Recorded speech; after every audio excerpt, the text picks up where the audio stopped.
বাংলাদেশ দলের অনেক দিনের আরাধ্য ছিল একজন লেগ স্পিনার। বছরখানেক ধরে এ জায়গায় আসার প্রদীপ হয়ে আছেন রিশাদ হোসেন। গত টি-20 বিশ্বকাপে বাংলাদেশের হয়ে সর্বোচ্চ 14 উইকেটও নিয়েছিলেন তিনি। সেই টুর্নামেন্টের পর থেকে বেশ আলোচনায় রিশাদ। বিভিন্ন ফ্রাঞ্চাইজি লিগেও তাকে নিয়ে বেশ আগ্রহ রয়েছে। এবার পাকিস্তান প্রিমিয়ার লিগ পিসিএল এর লাহোর কালান্দার্সে সুযোগ পেয়েছেন রিশাদ। খবরটি আগেই আঁচ করতে পেরেছিলেন তিনি। চট্টগ্রামে বিপিএল এর জন্য অনুশীলন শেষে রিশাদ বলেন, পিএসএল এর খবর পাওয়ার পর আমাকে আমার এজেন্ট বলেছিল, তুমি পিএসএল এ লাহোর কালান্দার্সের হয়ে সুযোগ পেয়েছো। এটা আমি আগে থেকেই অনুমান করেছিলাম আমাকে নেওয়ার সুযোগ আছে। এদিক থেকে তাই স্বাভাবিকই ছিলাম। যে কোনো জায়গায় সুযোগ পাওয়া অবশ্য ভালো ব্যাপার। প্রথমত আলহামদুলিল্লাহ। আমি বলছিলাম ভাইয়া, কোনো আশা করি না। আমি আইপিএল, বিগ ব্যাশ বা পিসিএল, আমি এখন বিপিএল এ আছি। বিপিএল নিয়ে ফোকাস করছি।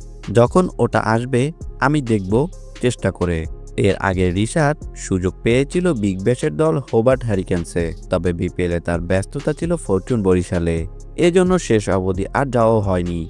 এ নিয়ে অবশ্য আফসোস নেই রিশাদের। তিনি বলেন, যেহেতু যেতে পারেনি তাই বুঝতে পারছি না কোনটা আমার জন্য ভালো হতো, বা আল্লাহ এটা লিখে রেখেছে যে যায়নি ভালো কিছু হবে, সামনে আশা করি। এজন্য কোনো কিছু নিয়ে চিন্তা করছি না। ভিডিওটি দেখার জন্য অসংখ্য ধন্যবাদ। নিত্য নতুন এমন ভিডিও পেতে হলে আমাদের চ্যানেলের সঙ্গেই থাকুন, সাবস্ক্রাইব করুন, ভালো লাগলে অবশ্যই লাইক করুন।